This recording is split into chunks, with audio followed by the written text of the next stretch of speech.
I'm going to dive into what it actually means to create a brand, one that sticks and leaves an impression that actually lasts. Your brand isn't your logo. It's not your fonts. It's not your color palette or your choice of tagline. Your brand is the feeling that someone gets the moment they come across your name, your website, your content. It's what people say about you when you're not in the room. Do they trust you?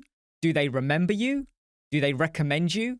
Or do they forget about you altogether? That, my friends, is your brand. It's all about the impression that you leave behind, whether you realize it or not. So how do you build a brand that actually lasts? I'm not talking about one that looks nice, but a brand that gets noticed, gets trusted, and gets you the kind of work that you actually want. So here's a summary of what we're going to cover, and do use the timestamps if you want to jump about. Basically, what does branding really mean? And what it doesn't mean? Why most freelancers and web designers get this wrong, and how to build a brand that gets you seen, trusted, and paid well. Are you ready? Let's get started. Let's start with something most people don't think about, but it's actually one of the biggest reasons why they struggle to stand out. There are really just two types of brands out there. The first type is what I would call the default brand. And this usually happens when you don't make any intentional decisions about how you present yourself. You just kind of go with whatever comes naturally. You've always done things a certain way and over time. And that's become your brand. You might have a website with a certain look. Maybe you got a logo that was made 5 years ago and you haven't touched it since. You've probably posted a few things here and there, sometimes helpful, sometimes funny. Sometimes you've disappeared from social media for many, many weeks. And what about your tone? That can change too. 1 minute it's super serious and professional. The next, it's casual or sarcastic. But all of these things, your website, your posts, your tone, these will start to form your default brand. And if you're not careful, it might feel like a scattergun approach. No one really understands what your brand is. There's no clear thread running through it that brings everything together. The second type of brand is the intentional brand. This is where things shift. It's not about having a perfect website or logo or slick marketing.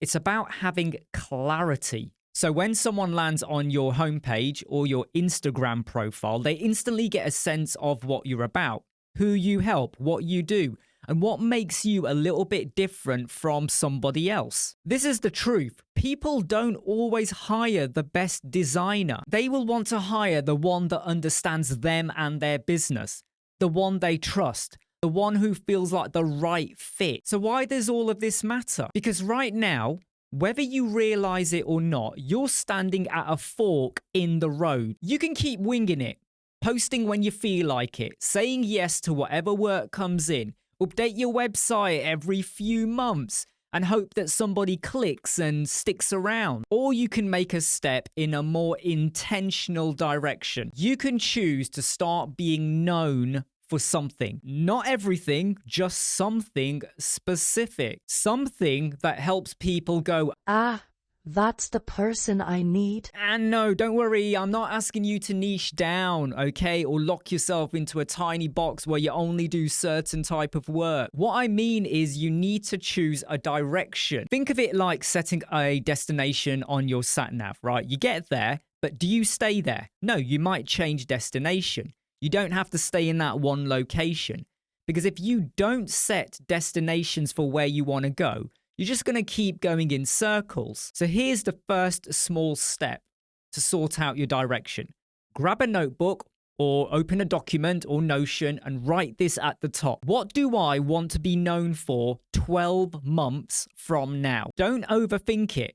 Just write whatever comes up. Do you want to be known for building clean, simple websites that convert like crazy? Do you want to be the go-to for fast turnarounds, for mobile-first design, for making the tech feel easy? From this moment on, everything that we cover going forward is going to help you to make that real. So pause the video. Grab that paper and write down, what do I want to be known for in 12 months from now? This is the moment where you are going to stop being just another name in a long list of freelancers and web designers. You're going to start to become a brand that people genuinely remember. Let's stop and get honest for a second. You didn't start your business just to look good online. You're here to make money, to build freedom for yourself, maybe even replace your full-time job.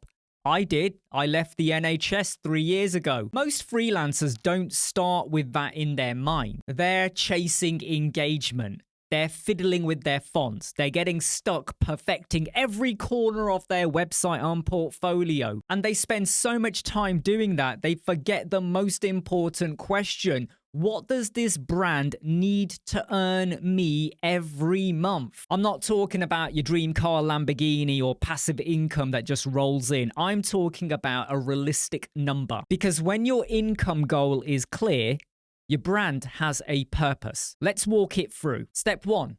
Write down your actual income goal, not a fantasy figure. Don't write down, I want to earn as much as possible. Give me a number that pays your bills, gives you breathing space, lets you feel safe doing what you love. So let's just say you want to earn $4,000 a month. Cool. That's your baseline. That's the minimum your brand needs to support. Step 2, define your core service and pricing. So how are you going to earn that $4,000? Let's just say your core offer is a 5-page website package for $2,000. Now we're going to do the basic maths, and you don't need a spreadsheet, just basic logic. So you want to make $4,000 a month, and your core offer is $2,000 for a 5-page website. So do the mathematics. You just need to get 2 clients a month. That's it. And this is where we have to be realistic. Your brand should not be about chasing 20 low budget projects.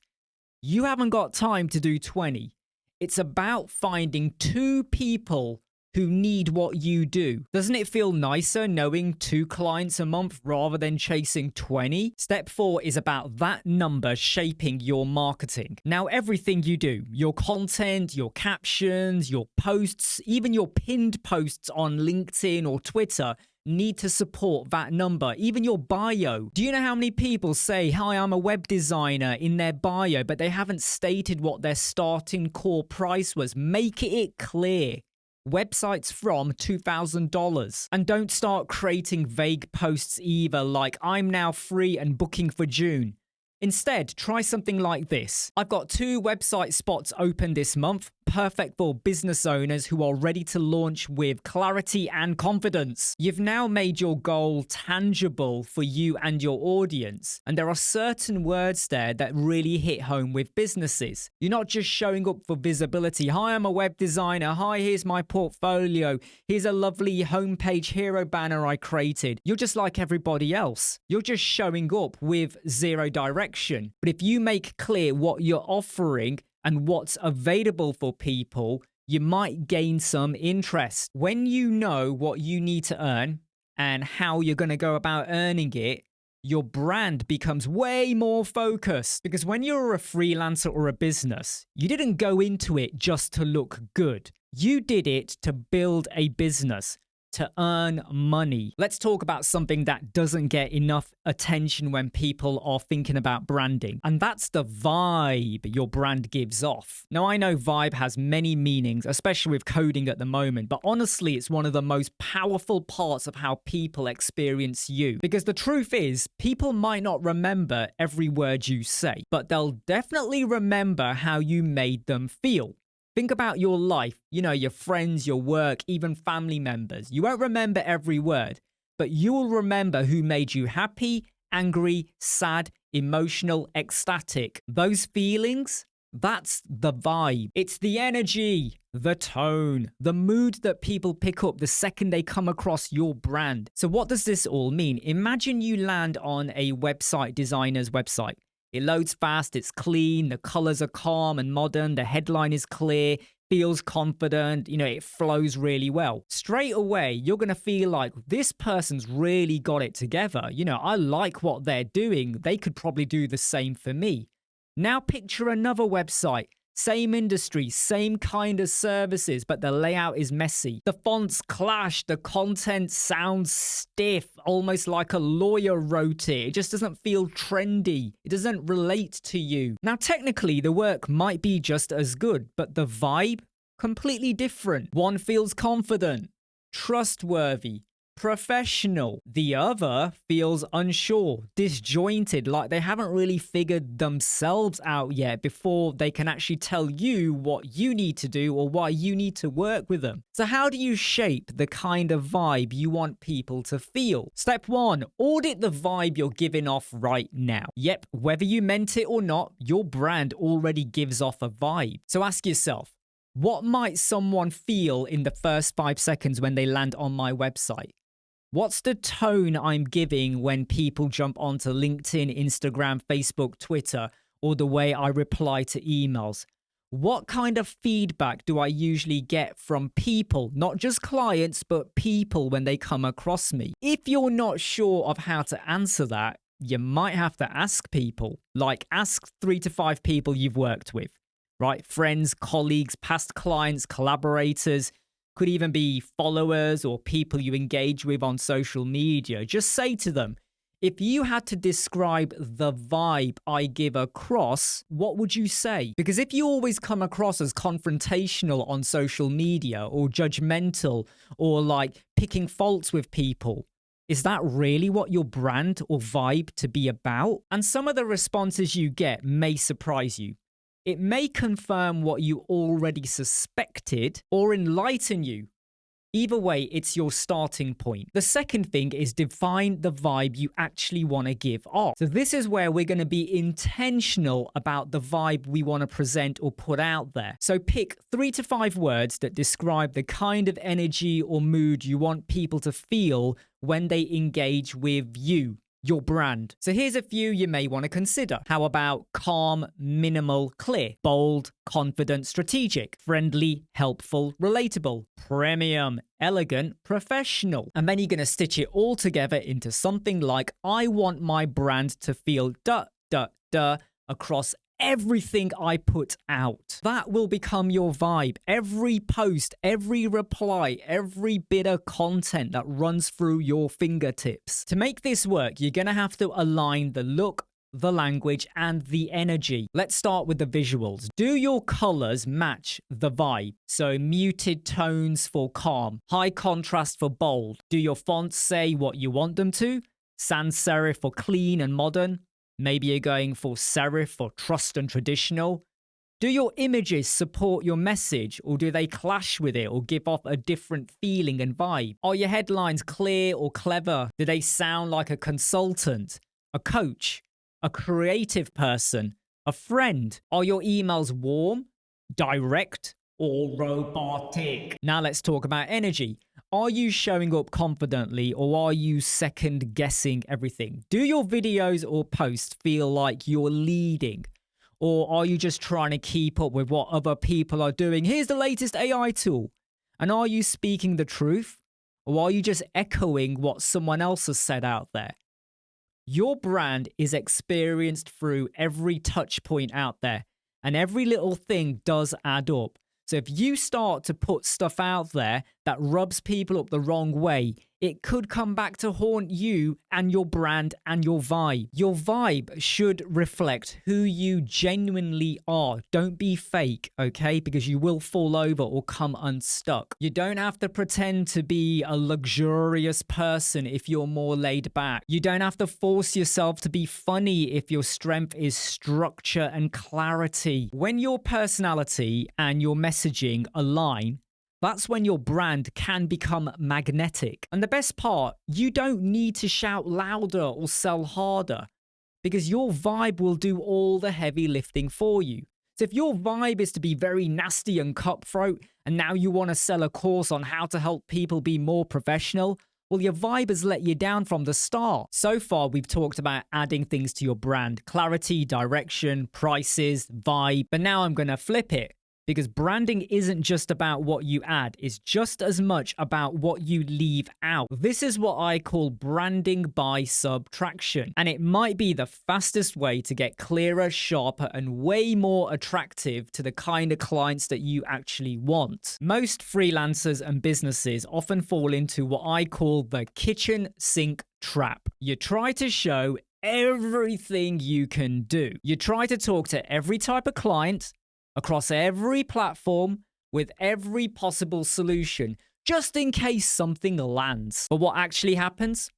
People get confused, and confused people don't book discovery calls.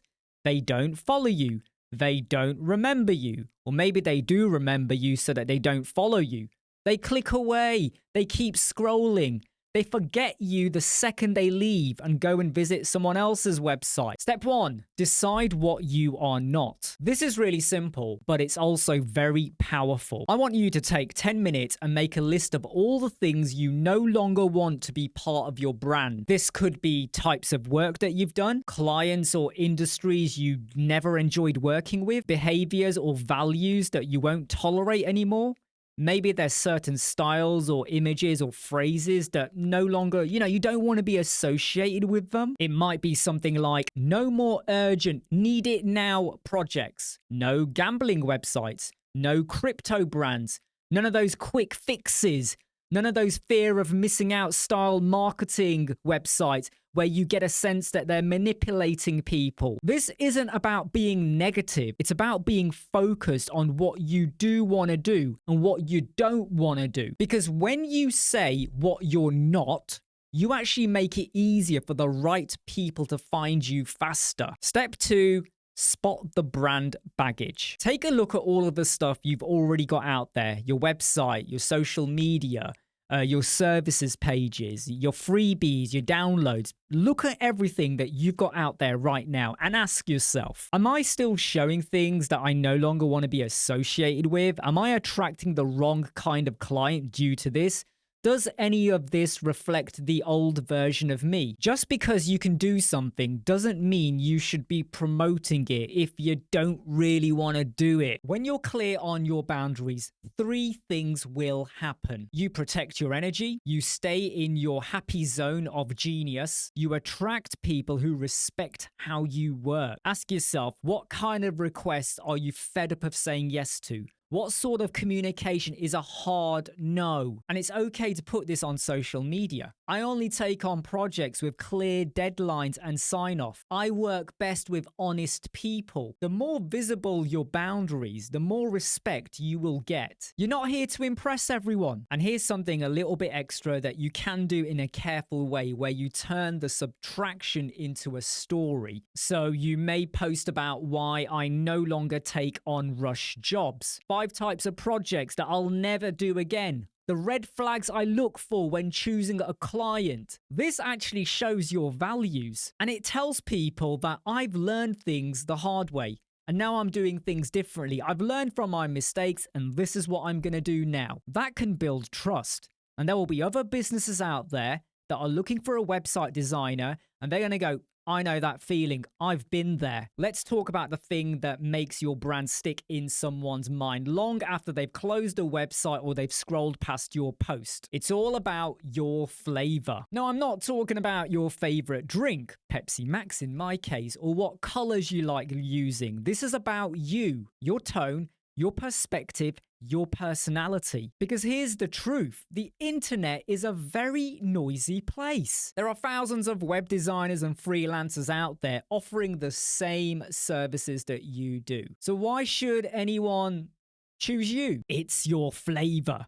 That distinct feeling that makes people go, I don't just want a designer, I want them. So step 1 is spot what already makes you different. And I don't want you to start inventing something quirky or forcing a persona to behave a certain way. It's about noticing what's already there. So once again, I want you to ask yourself, what do people always say they like about working with me? What do I do that just comes naturally? What do I do that would be difficult for other people to copy or imitate? Maybe you're super calm when projects get messy. Maybe you explain things in plain human language without lots of jargon. Are you the one that brings humor into boring meetings and briefs? Are you fast? Are you organized? Are you straight talking? Whatever it is, write it down. That's the start of your flavor. It doesn't have to be dramatic. It just has to be you. Step 2. Look at what's missing around you. Have a look at other web designers, other content creators, freelancers, businesses. What's missing? Are they very clear? Is there a service that you know people out there would want? What would you want to know if you were a client who wants a website built? So if you find that everyone sounds very technical, maybe your strength will be simplicity. If everyone is very polite in their messaging, maybe you want to be more bold and honest. Maybe you're not going to follow trends like bento or mosaic box designs on websites. And I don't want you to be totally different just to stand out. It's about showing up as yourself, whereas everybody else will feel like copy-paste designs. Step 3, write down your flavor statement. So here's a prompt I want you to use. I help audience by doing a skill in a way that's a unique vibe or a unique way. I know you're probably staring at the screen going, that made no sense. So let me now give you a fleshed out example. I help coaches launch clean conversion ready websites using simple words with no fluff. I help creative businesses turn scattered ideas into clear websites without the agency attitude. I could stick that into my footer. I could stick that into my hero banner. I could stick it somewhere on my page. I could stick it into my bio on LinkedIn or Twitter or anywhere I want. What I'm doing is providing a little bit of clarity, but I'm also adding in a little bit of my personality. So if your flavor is to be more simplistic and clear without jargon, you better make sure your social media posts, your hero banner, the way you explain your services, the way you respond to emails, if someone calls you up and you're speaking to them, don't meddle with their brain by just throwing jargon words at them. Just make sure that your personality and anything you put out there feels aligned so they belong to the same person. This is where AI can undo that. There's a lot of people, they use AI to write their content. They don't really check it. They just copy paste and put it out there. And often people read it and go, that does not sound like you. Don't make that mistake. When you embrace your flavor, your brand will stop being professional in a generic way. It starts to become personal in a way that people will relate to. That personal connection is what people remember. Let's talk about something that most people overthink when it comes to building your brand. Your story. Before you roll your eyes or worry that this is going to turn into some deep emotional TED talk, stay with me on this. I'm not saying you have to bare your soul or turn your brand into a therapy session. Because if you've ever felt awkward writing an about me page or telling your story online, here's the one thing you really do need to remember. People don't always connect with services and features. People connect with feelings, and stories are what create those feelings. Think about the last time you really connected with someone's content. The chances are it wasn't just because they had perfect branding or a fancy portfolio. It was probably because they said something real, something that made you go, yeah, I've been there too. That's the power of storytelling in branding, because you're not just saying, hey, I'm a good web designer. You're saying, here's what I've learned. Here's how I got here. And here's why I care. And that is what people will remember. Let's have a think about picking a few brand shaping moments. Now, you don't need to tell your whole life story, so please don't do that. What you're looking for are 2 or 3 small but meaningful moments that shaped how you work, what you believe, or why you do what you do. So I'm going to give you some examples. When did you first realize that you wanted to create, build, or design? Was there a moment where you got something really wrong? What did you learn from it? Or was there something that shifted in your approach, your method, or your tools that you actually apply with your clients as well? I'm going to go deeper with the examples. I once built a beautiful website for a client, but it didn't convert. That's when I realized good design isn't enough. It needed strategy. And here's another one. My first ever freelance client ghosted me after I sent an invoice. That moment taught me the hard way to protect my time and set clear boundaries. Now, these aren't sob stories. These are turning points. They show who I am, what I was doing, and how I've grown or learnt from something that happened. What you then need to do is turn these moments into messages. So once you've picked a few stories, here's a simple format to turn them into useful content. Number 1, what happened? Number 2, what you thought or felt at the time. Number 3, what changed or what did you learn? And number 4, what did others take away from it? So I'll give you an example, okay, just to pull this all together. In my early days, I said yes to every single project, even the ones that gave me a weird gut feeling. Now, one of those clients ended up ghosting me midway through the project. Now I don't take on anything unless it feels aligned. And I've built in checkpoints so that my clients feel supported and I stay protected. Go on, tell me, did that story stick? Can you relate to it? Can you imagine clients and businesses listening to that and going, well, I'm not a web designer, but I get the idea. I've worked with people where they've ghosted me as well midway through a project or a sale. Then you want to use that story in the right place. You may stick it on your website's about page. Don't dump CVs on about pages. I see that all the time. Add a story that shows your why. You could even dump it into your proposal, a simple few lines explaining the checkpoints and how the client and you will feed back to one another. What about a social media post? Here's what happened. Here's what changed. That's a great post structure. People love to listen or read that kind of thing. And don't be afraid to share how your process has evolved during a video call or a discovery call with a client. You'll be surprised at how businesses often tell us what they've learned about their own business. So why don't you share your story too? Because when you share your experience and how it has shaped your offers, your services, or how you work, people do trust more. And most of all, keep it real, not perfect. People don't always like to read about perfection. Look at what I achieved. Look at my Lamborghini. People don't always like that. So don't worry about making your stories dramatic. And don't polish them up too much where they lose the honesty factor, where people start to go, did that really happen? One of the biggest lessons I learned when writing fiction books was that every character protagonist usually has flaws at the start. Well, the same goes with us and our story. We're not meant to be flawless. We are human at the end of the day. It's okay for us to make mistakes, but what we can show is how we've learned from them and how we care about what we do and how we're ever evolving, improving. All of this is going to make you much more relatable. So don't hide those moments. Use them, share them. Let them become part of how people understand you. I hope you're enjoying this, by the way. Go and smash the like button. But it's time to talk about something that silently stops people from hiring you. It's because there's a few unspoken doubts. And instead of telling you about them or asking further questions, they disappear. The solution is don't wait for people to ask the tough question. What you need to do is answer them first. Step 1 is all about understanding what people are really wondering. When someone is thinking about working with you, they usually got a few quiet questions running through their head. And it's going to be things like, will this actually work for me? Can I trust this person not to disappear halfway through the project? Am I going to regret spending this much money?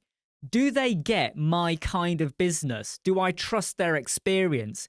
What happens if I'm not ready with all of my content? These are normal questions. They're not deal breakers unless you ignore them or you didn't tackle them. And when you answer those questions up front, you instantly become more trustworthy. Now, this will require a bit of reflection. I want you to make a list of the common objections or hesitations that you've come across when speaking to clients. What made people pause? What made them possibly ghost you? Why did they not come back? What did they want to know more of? Maybe they've let you know that they're working with someone else and you found out that this other person had a better proposal document. So I'm going to give you a list of common questions that I have had working with clients. So, do you only work with established businesses? Can I afford this if I'm just starting out? Will I be able to update the website myself later on? What if I'm not clear on what I need? What happens if we hit a creative block halfway? How can we continue? They were all very easy to tackle during the discovery call. So I could explain to them about if your content's not ready, what we do. Can you update the website? So we're going to use a particular page builder. These are all things you can do to calm the client down. I could relieve a lot of those questions inside of a social media post, an FAQ on my website, a short video, a carousel, a slider, a pinned post on my homepage or my LinkedIn, even a what to expect infographic or a flowchart. All of these little things will answer their questions before they've asked you. And what about that poor person who hasn't got any of their content ready? Well, here's what I would say to them. I help clients map and refine their content during the project. That key word, during, that means I appreciate you might not have everything ready at the start. None of us really ever do. It's like your house. You know, you set it up, but you're always redecorating, aren't you, at some point? It's okay to evolve during the project. And a simple social media post like that, saying that you will work with them during the project, could be the catalyst where they kind of go, you know what, I'm going to contact them. And you can even build what I call possible objections into your process or your proposals as well. For instance, when you're telling them what the price or cost could be, you could have a note that explains what the cost is made up of or why it costs that amount. If someone tells me it's going to cost $10,000 to landscape my garden, but they haven't broken it down, I lose trust in them. And you can even leave comments inside of your proposal like, not sure if you're ready. That's totally okay. Let's figure it out together. Look, people are always going to have doubts. That's just a part of being human, especially when money is involved. Start answering what they're already wondering. Let's start to bring it all together, because by now you've probably got a clearer idea of the direction you want to go in, what you want to be known for, how you want your brand to feel, and maybe even a few stories that you didn't realize were so valuable. Because at some point, someone is going to ask you, So, what do you do? and this is where a lot of people freeze, or they ramble or waffle, or they launch into a list of services that doesn't really say anything. We're going to fix that by creating your signature recipe, a simple, grounded way to talk about what you do, who you help, and why it matters. Step 1 is the catalyst, your why. This is going to be the moment, the frustration, the insight, the revelation that pushed you into doing what you do. Please don't say you're building websites for the sake of it. There's got to be a reason you chose this work. And when people hear that, it will make your brand feel real. So ask yourself, what problems did I notice that I wanted to solve? What do I wish existed when I was starting out? Why am I on this path and not something else? Or maybe I've changed my path. Here's an example. I started designing websites after seeing my sister waste $2,000 on an agency that ghosted her. That's when I realized small business owners need designers they can trust, people who speak their language and show up properly. So that's what I became. That is a catalyst. It gives depth to what you offer, to what you bring to the table. Step 2 is your core belief. Where do you stand? This is the belief behind your brand. This is what you stand for, even if it is subtle. I want you to ask yourself, what frustrates me about how others do this work? What do I believe that most people or designers overlook? Step 3 can sometimes be the hardest one of them all. The proof. This is where you show that it's not just a nice story. And proof can come in all shapes and sizes. It could be the results from past clients, testimonials or feedback, before and after examples, case studies, snapshots, metrics, conversions, page speed, the time saved, screenshots of happy clients next door to their Lamborghini. And you don't need a 20-page portfolio. Just show enough to make someone feel confident that you've done this before. and you're good at it. And please make it easy to find. Don't bury it, within a subpage of a subpage of a subpage. Now, I'm going to stitch this all together into a sentence, and I hope you understand the catalyst, the belief, and the evidence. I help coaches and consultants launch clear, conversion-focused websites because I believe your online presence should feel simple, not stressful. I started doing this after seeing too many people stuck with confusing, overbuilt websites that did not work. Now my clients are getting more leads with fewer headaches. And you could use this kind of sentence in your bio, your website intro, near your hero banner, your social media caption, maybe in your sales call, maybe at the top of your proposal. Most clients talk about what they do. But the ones who stand out, they talk about why they do it, what they believe, and what kind of impact it actually makes. So build your signature recipe and let it shape a brand that sounds like you and speaks to them. Let's talk about something that you usually leave out of your brand, and a lot of people make this mistake. I'm talking about the hobbies, the habits you have, the weird obsessions, the personal bits of your life that don't fit into your service list. Now, most people think that you need to keep this separate, that their brand should just be about the business and expertise and everything you do for people. But here's the truth. Clients don't just hire portfolios. They hire people. And when everything looks and sounds the same, imagine someone is looking at 10 different website designers. The ones that revealed a little more about them, they're probably going to connect better with them. So I want you to think about interest stacking. This is blending in all of those non-work details in a way that makes your brand feel more human, more memorable, and way more you. Let's understand why this works. Skills can be taught. Tools can be learned. Your process, well, I bet you probably copied it from someone else anyway. But you, that's you. That's your edge. That's probably going to be the reason why someone says there's something about you. And it could be something so vague like your obsession with Pepsi Max. Maybe a cat walked across your desk during a Zoom call. Maybe it's your love of manga animation. Maybe you like to cycle a lot on the weekend. These are all tiny hooks, or what I call the human anchor. Just pick a couple of small specific things that you genuinely enjoy, and you don't mind if people know about them. Maybe you like to bake bread every Sunday. Maybe you like to collect retro game consoles. Maybe you're always watching cooking shows.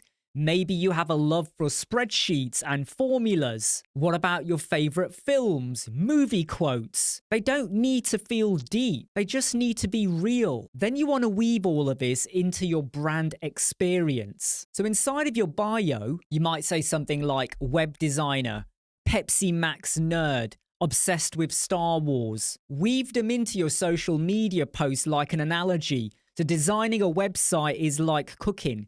If it doesn't start with a clear recipe, it becomes chaos. Or what about on social media? So you might say, when I'm not designing, I'm trying to burn more calories while exercising or losing weight or eating more. All of these little things you can drop in, and it still kind of links into your brand or the fact that you design websites, but then you are bringing out the real you as well. And stuff like this works really well when you're interacting with a client. Bring it up naturally in a Zoom call. For those of you that know me, I'm always using analogies about cars and garages when I'm trying to explain to people about pricing or what they get or don't get. It always works. Stuff like this can build a connection, and that's what people respond to. So show up as yourself. Mention some of your odd routines. Don't worry if your dog crashes your Zoom call, unless it knocks over your camera. That's a different matter. Make a joke about your Pepsi Max addiction. Showing your personality does not mean you are unprofessional. It just makes you more memorable. Stick in the comments what you think about me right now. What is memorable about me? It might be my Pepsi Max, it might be my studio, it might be my cats, it might be my son. What is it? And I hope you appreciate that in the time I've been doing videos and I've been on forums, I don't just answer questions. I try and bring a bit of me out there too. Now, I've left this part right to the end because it's one of the most important parts of your brand. We need to talk about, where does your brand show up? Because here's something I see all the time. Designers, freelancers, creative people, businesses, they're trying to show up on every single platform.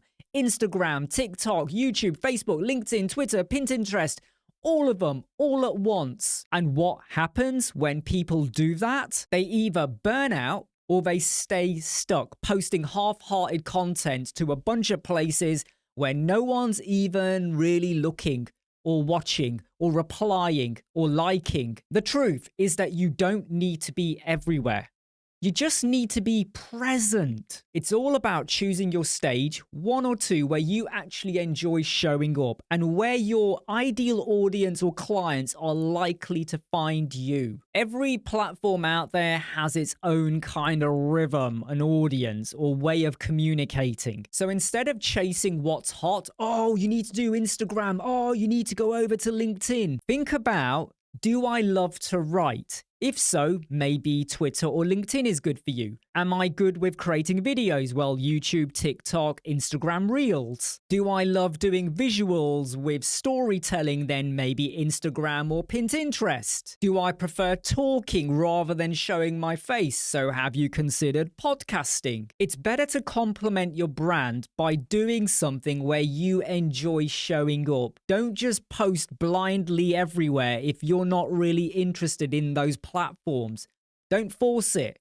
Don't pretend. Don't fake it to make it. Think about which stage relates more to your audience. Where are they actually hanging out? So if you're working with businesses and professionals, then you may want to consider LinkedIn or certain Facebook groups, because that's a pretty good place to be. But if your audience is more of the younger crowd, or you're trying to sell something, you might lean more towards like TikTok, YouTube Shorts, Pinterest. And a great way to analyze this, have you noticed that more are coming from certain social media outlets or platforms? You need to go to where the right people are, the right audience, the right clients, not where you wish they were. You've got to do this step, okay? If you're not doing it at the moment, I want you to pick one platform. Focus on building consistency and confidence in one place before you start to repurpose or expand that content to other platforms. And when you start to gain that confidence and communicating and engaging and putting stuff out there, and there's so many ways to do this, all right? There's so many tools, AI solutions to help you put stuff out onto different platforms. But once you start to become really good or exposed on one, then start copying or reframing some of that content into other places. Adapt your messaging and content to work for your brand, so it feels like you. When you imitate, and when I see people doing that, I always feel like you're just following a trend. I cannot stress how important this step is.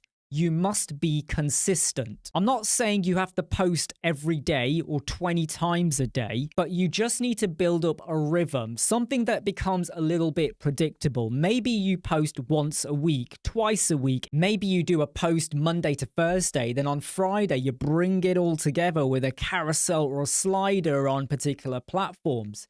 It becomes predictable. People know what to expect. It becomes sustainable. Consistency can massively build trust. You don't have to put out hundreds of posts a week. What you're doing is showing up when you said you would, without even telling them you would. But they come to expect it of you. So keep it simple. Start with one platform and define your rhythm. How often are you going to post? I hope that if you've made it this far in the video, you've had at least one moment where something clicked, like an aha moment. Maybe you've realized that you've always been running on default and you just set up a business and you hoped and prayed that it would all work out. Maybe you've got lost with trying to do everything and be everywhere and say yes to everything that comes into your inbox. Your branding isn't something you have to create from scratch. It's already there. It's how you speak. It's how you think. It's how you solve problems. It's how people feel after they've worked with you. All I've done is shine a light onto you, your brand. And I hope that you're now going to take a lot of the tips and advice I've given you to sharpen it. You've got what it takes. This is all about your career. Make it feel like that. Let me know in the comments if you agree or disagree with anything I've shared with you about your brand. And I hope a lot of you out there that are either starting off or you're established or you want to branch out or build or scale up your business, you're going to think a little bit more about your brand and what messages you're putting out there. I'm Imran from Web Squadron. I hope you like, subscribe, share, and follow. Go and check out our courses and business guides. I'll see you soon.